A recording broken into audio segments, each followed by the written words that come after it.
Hello friends, स्वागत है आप सभी का हमारे यूट्यूब चैनल पर। तो आज की इस वीडियो में हम लोग बात करने वाले हैं क्लास 8th मैथ के चैप्टर नंबर 2 वर्ग और वर्गमूल। ठीक है, ये वर्मा टुडे का हम लोग चैप्टर वाइज से एमसीक्यू करते जा रहे हैं। ठीक है, तो चैप्टर नंबर 1 आप लोग को हम करवा चुके हैं, तो नहीं देखे हैं तो उसका लिंक हम नीचे डाल देंगे। उसका एक प्लेलिस्ट बना दिए हैं, तो वहाँ से आप लोग जाकर देख सकते हैं।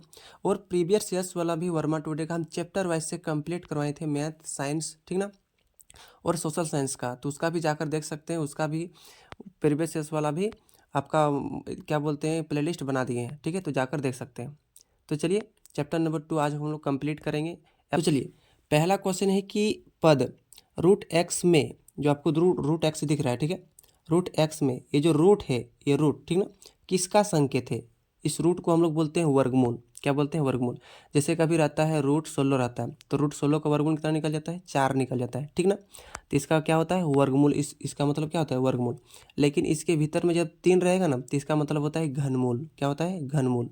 तो याद रखिएगा, तो इसका राइट आंसर हो जाएगा वर्गमूल करने का। अगला क्वेश्चन है कि सम संख्या का वर्ग सर्वदा, सर्वदा का मतलब होता है हमेशा, सम संख्या का वर्ग हमेशा क्या होता है? देखिए सम संख्या जैसे मान के चलिए 2, अब इसका हम लोग वर्ग करेंगे। वर्ग का मतलब होता है किसी भी संख्या के पावर में 2, तो 2 के पावर में 2 माने 2 का वर्ग, 3 के पावर में 2 माने 3 का वर्ग, 4 के पावर में 2 माने 4 का वर्ग, 5 के पावर 2 माने 5 का वर्ग। तो सम संख्या का वर्ग करेंगे, तो सम संख्या का वर्ग करेंगे तो हमेशा क्या आ जाएगा? देखिए हम लोग वर्ग करके देखते हैं। 2 का स्क्वायर 4 आता है, उसके बाद 4 का स्क्वायर 16 आता है, उसके बाद 6 का स्क्वायर 36 आता है, उसके बाद 8 का स्क्वायर करेंगे तो हम लोग क्या आएगा? 64 आएगा, ठीक ना। तो देख पा रहे हैं कि जितना भी सम संख्या है सबका वर्ग कर रहे हैं, तो सम संख्या ही मिल रहा है। तो याद रखिएगा, जब सम संख्या का वर्ग करेंगे तो हमेशा सम संख्या आएगा, ठीक ना, और विषम संख्या का वर्ग करेंगे तो हमेशा विषम संख्या ही आता है। तो इसे याद रखिएगा। तीसरा क्वेश्चन है कि निम्न में कौन सम संख्या का वर्ग है? अब सम संख्या का वर्ग कौन है? जिसके अंतिम में सम संख्या होगा, तो सम संख्या अंतिम में कितना है? 6, तो यही वाला हो जाएगा। इसके अंतिम में तो विषम संख्या है, इसके अंतिम में भी विषम संख्या है, इसके अंतिम में भी विषम संख्या है, तो ये सम संख्या का वर्ग होगा, ठीक ना। नेक्स्ट क्वेश्चन है चौथा नंबर। इसमें कहा गया है कि निम्न में कौन विषम संख्या का वर्ग है? थोड़ा सा आप लोग को धुंधला दिख रहा होगा, लेकिन आपको कोशिश करते हैं। विषम संख्या का वर्ग है, आपको कहा है क्या?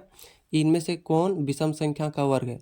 विषम संख्या का वर्ग पता करने के लिए अंतिम में विषम संख्या होगा, ठीक ना। तो अंतिम में विषम संख्या क्या है? 169 है। तो ध्यान दीजिए, 169 किसका होता है? 13 का होता है। तो 13 आंसर हो जाएगा आपका। नेक्स्ट क्वेश्चन है कि निम्नांकित में किस संख्या के वर्ग का इकाई अंक 1 होता है? कौन सा संख्या जिसका वर्ग का इकाई अंक 1 होता है? तो देखिए, अगर 1 का स्क्वायर करेंगे तो 1 आता है, इसका इकाई अंक 1 है। अगर 2 का स्क्वायर करते हैं तो 2 का आता है 4, इसका इकाई अंक 1 है। लेकिन यहाँ पर पूछा है 10 का स्क्वायर करेंगे तो 100, इसका इकाई अंक 1 तो नहीं है, तो ये तो होगा नहीं। 11 का स्क्वायर करेंगे तो 121, इसका इकाई अंक 1 है, तो यही वाला हो जाएगा ऑप्शन नंबर 2। 13 का करेंगे तो 169 आता है, इसमें से इकाई अंक 9 है। 14 का करेंगे तो 196 आएगा, इसका इकाई अंक 6 है, तो इसका इकाई अंक किस में होगा? 11 का स्क्वायर में होगा। नेक्स्ट क्वेश्चन है कि 27 का वर्ग का इकाई अंक क्या होगा? तो 27 का वर्ग का इकाई अंक, देखिए कोई भी संख्या का पूछेगा ना वर्ग का इकाई अंक, तो आप आसानी से निकाल सकते हैं। 27 का पूछा है तो आखिरी संख्या का वर्ग कर दी, तो 7 का स्क्वायर कितना हो जाएगा? 49। अब इसका इकाई अंक, तो इकाई अंक कितना है? 9 है, तो इसका कितना हो जाएगा? 9। ऑप्शन नंबर 1 आपका सही आंसर हो जाएगा, ठीक है। माफ करना, थोड़ा धुंधला धुंधला आप लोग को दिख रहा होगा। अगला क्वेश्चन है कि 0.25 का वर्गमूल क्या होगा? देखिए क्या पूछा है? 0.25 का वर्गमूल, वर्गमूल मतलब ये रूट का चिन्ह लगा देना।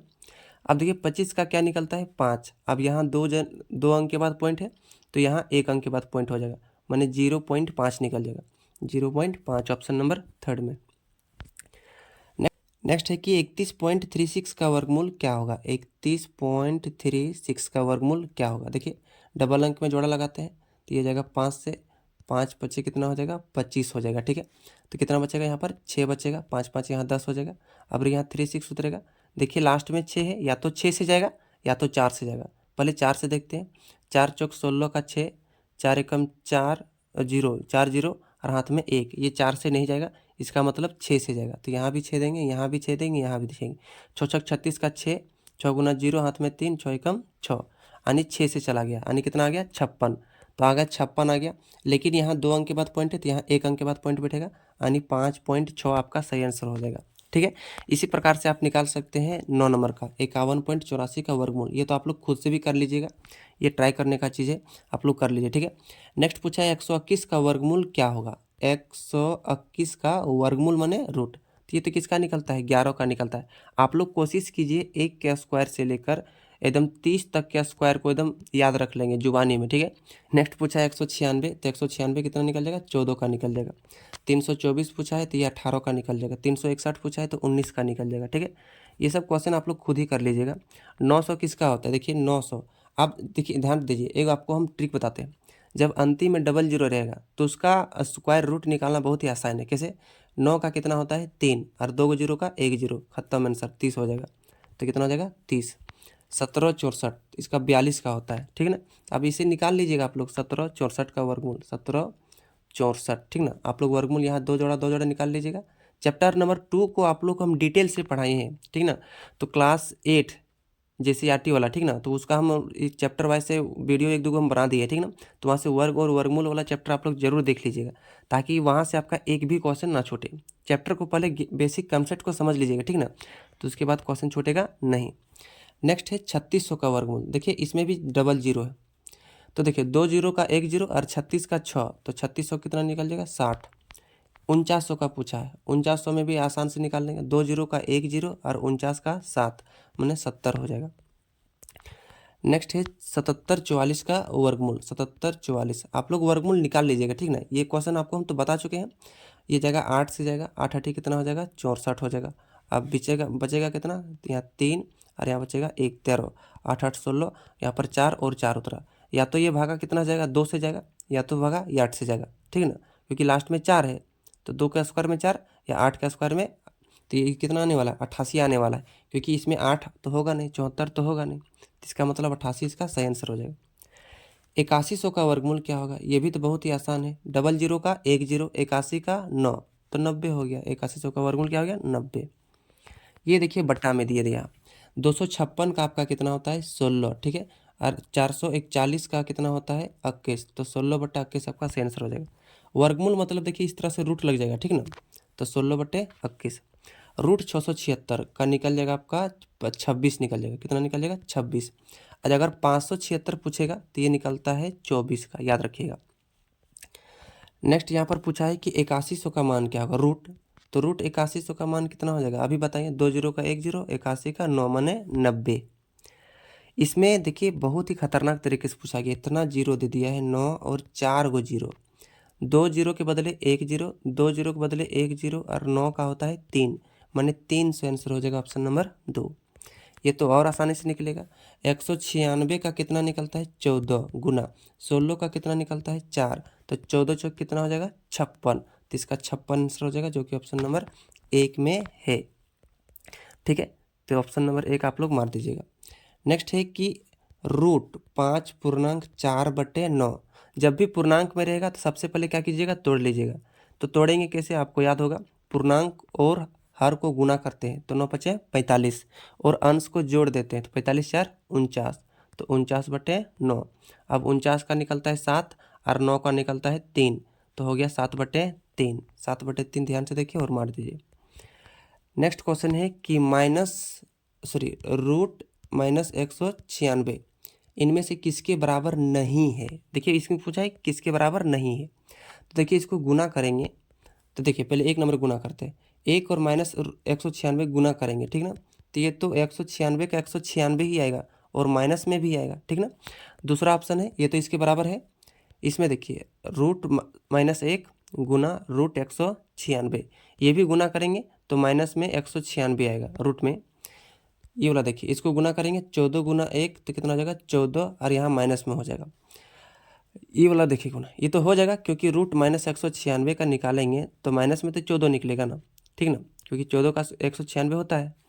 और इसमें देखिए 14 गुना 1 तो कितना हो जाएगा 14, तो यहाँ माइनस नहीं है क्योंकि इसमें माइनस दिया था, तो ये वाला इसके बराबर नहीं होगा, तो ऑप्शन नंबर 4 सही आंसर हो जाएगा। अगला क्वेश्चन है कि एक पाइथागोरस त्रिक होगा। पाइथागोरस त्रिक के बारे में आपको चैप्टर नंबर 2 में आप लोग को बहुत ही अच्छा तरह से बताएं, ठीक है। तो चैप्टर नंबर 2 आप लोग देख लीजिएगा प्लेलिस्ट में जाकर, ठीक ना, केवल आप ऑब्जेक्टिव क्वेश्चन को यहाँ देखने जाएंगे तो केवल आपको थोड़ी मोड़ी समझ आएगा, ठीक ना। तो चैप्टर नंबर को गहराई से पढ़ेंगे तो आपको अच्छी तरह से समझ में आएगा। पाइथागोरस त्रिक याद रखिएगा, बड़ी भुजा का स्क्वायर बाकी दो भुजाओं के वर्गों के योग के बराबर होता है। तो देखिए यहाँ सबसे बड़ी भुजा क्या है 13, 13 का स्क्वायर कितना होता है 169। बाकी दो भुजाओं का वर्ग करेंगे और जोड़ेंगे तो इसके बराबर होगा। जैसे 12 का स्क्वायर कितना होता है 144 और 5 का स्क्वायर होता है 25 और इसको जोड़ेंगे तो होता है 169 और इधर भी 169। तो ये दोनों बराबर है, मतलब यही वाला पाइथागोरस त्रिक है, ठीक ना। एक दो को याद रख लीजिएगा पाइथागोरस त्रिक। अगला क्वेश्चन है कि एक पाइथागोरस त्रिक होगा, इसमें भी पूछा है 2 3 4, ये तो होगा नहीं, 1 2 3 तो भी होगा नहीं, ये हो जाएगा। 10 का स्क्वायर कितना होता है 100 होता है, ठीक है। और बाकी दो जो भुजा बचा है उसका स्क्वायर करके जोड़िए, 8 का स्क्वायर 64 और 6 का स्क्वायर 36, ये दोनों जोड़ेंगे तो आता है 100 और इधर भी है 100, तो ये पाइथागोरस त्रिक हो जाएगा। 24 का स्क्वायर का मान कितना होगा तो 576 होगा, आपको याद होना चाहिए। नेक्स्ट क्वेश्चन है 25 का स्क्वायर का मान कितना होता है 625 होता है। देखिए 35 यानी 3.5 लिखा है, माफ कीजिए, 3.5 का वर्ग क्या होगा। अंतिम में जब लास्ट में 5 रहता है तो उसका वर्ग करना बहुत ही आसान है। कैसे, 3 का स्क्वायर 3 का अगला संख्या कौन है 4 है, तो 4 गुना 3 करेंगे तो 12 और 5 का स्क्वायर कर देंगे कितना आ जाएगा 25 और यहाँ 1 अंक के बाद पॉइंट है तो हो जाएगा 2 अंक के बाद पॉइंट, तो 12.25 आ जाएगा, ठीक है ना। 12.25 जो कि आपका ऑप्शन नंबर में 1 में। अगर रहता 45 का स्क्वायर यानी 4.5 का, तो इसका स्क्वायर कैसे निकालेंगे, 4 का अगला संख्या 5 तो 4 5 20 हो जाएगा, 5 का स्क्वायर 25, 1 अंक के बाद पॉइंट तो यहाँ हो जाएगा 2 अंक के बाद पॉइंट, तो 20 25 हो जाएगा 20.25। तो इसमें 45 यानी 4.5 का वर्ग पूछा है तो कितना हो जाएगा 20.25। 11 का वर्ग कितना होगा 121 होगा, 13 का वर्ग 169, 16 का वर्ग 256, 19 का वर्ग 361 और यहाँ पर पूछा है 40 का वर्ग, तो 40 का वर्ग 1600 हो जाएगा क्योंकि 4 का स्क्वायर 16, 1 0 का स्क्वायर 2 0। देखिए वर्ग और वर्गमूल में फ़र्क है, वर्ग मतलब किसी भी संख्या को 2 बार हम लोग गुना करेंगे। 40 का वर्ग पूछा है तो 40 को हम लोग 2 बार गुना करेंगे, 40 गुना 40, लेकिन 40 का वर्गमूल पूछता तो वर्गमूल उसका हम लोग निकालते रूट से, ठीक ना। 60 का वर्ग तो मतलब 60 को 2 बार गुना करेंगे तो 6 का स्क्वायर 36, 1 0 का स्क्वायर 2 0, 3600 निकल जाएगा। 14 स्क्वायर और 15 स्क्वायर के बीच कितनी संख्या है, मतलब 14 का स्क्वायर होता है 196 और 15 का स्क्वायर होता है 225, तो 196 और 225 के बीच में कितना संख्या है। मुंह से निकालने जाएंगे तो बहुत ही लेट लग जाएगा, इसके लिए एक फॉर्मूला होता है 2n होता है, ठीक है। तो 2n में क्या करेंगे, n जो है पहली संख्या, तो पहला कितना है 14, तो गुना कर दो, 14 गुना 2 कितना हो जाएगा 28, n का मान पहली संख्या रखेंगे, ठीक ना। तो इसका 28 हो जाएगा दोनों के बीच में। अगर पूछता कि यहाँ पर और भी क्वेश्चन पूछा है, देखिए आपको बता रहे हैं 53 का स्क्वायर और 54 का स्क्वायर के बीच कितनी संख्या है, ठीक है। तो देखिए इसका फॉर्मूला होता है 2n और 2n का मान रखेंगे पहली संख्या माने 53, 53 दूना कितना होता है 106, तो 106 आपका सही आंसर हो जाएगा। अगला क्वेश्चन है कि यदि समकोण त्रिभुज ABC में, मतलब एक समकोण त्रिभुज है, मतलब एक 90 डिग्री होगा, कोण B में 90 है तो यहाँ पर B होगा, तो ये हो जाएगा A, ये हो जाएगा C। AB का मान 6 है, AB का मान 6, BC का मान 8 है, ठीक है। तो AC का मान क्या होगा, तो ये पाइथागोरस में आप लोग याद रखना, 2 को भुजा दिया है 6 दिया है 8 दिया है, तो तीसरा कितना हो जाएगा 10, क्यों, क्योंकि 6 का स्क्वायर 36 और 8 का स्क्वायर 64, ठीक ना। तो 36 और 64 जोड़ेंगे कितना हो जाएगा 100 और 100 का वर्गमूल निकालेंगे कितना निकलेगा 10। ना पाइथागोरस त्रिक रखना, 6 दिया है 8 दिया है तो तीसरा ऑटोमेटिक 10 होगा। और आरेख क्या होता है, अगर समकोण त्रिभुज है, एक दिया है 12 एक दिया है 5, तो तीसरा ऑटोमेटिक 13 होगा, 12 13 5 पाइथागोरस त्रिक होता है। तो इसका कितना आंसर हो जाएगा 12 यानी 12 हो जाएगा, ठीक है। नेक्स्ट क्वेश्चन है कि यदि समकोण त्रिभुज ABC में कोण B बराबर 90 है, AC बराबर 13 है, BC बराबर 5 है, तो AB का मान ज्ञात कीजिए। देखिए 13 और 5 दिया है, तभी आपको बताएं कि 13 12 5 ये समकोण त्रिभुज में क्या है पाइथागोरस त्रिक है, ठीक ना, पाइथागोरस त्रिक। तो 12 5 दिया है 13 दिया है, तो कितना खोजना है 12, तो 12 ऑप्शन नंबर 3 में है, ठीक है। तो 40 इंपॉर्टेंट जो क्वेश्चन था 42 को तो कंप्लीट हो गया। तो इस वीडियो में 42 क्वेश्चन को देखें, ठीक है, यानी ये चैप्टर नंबर 2 समाप्त हो गया, ठीक है। नेक्स्ट चैप्टर में चैप्टर नंबर 3 का MCQ करवाएंगे। तो उम्मीद करता हूँ कि ये जो वीडियो है आप लोग के लिए बहुत ही हेल्पफुल साबित होगा एग्जाम में।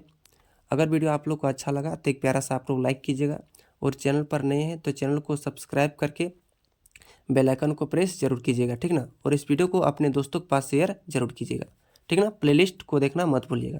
मिलेंगे नेक्स्ट वीडियो में, तब तक के लिए अपने घर में बड़ों का सम्मान करिए और छोटों को प्यार बांटिए। धन्यवाद।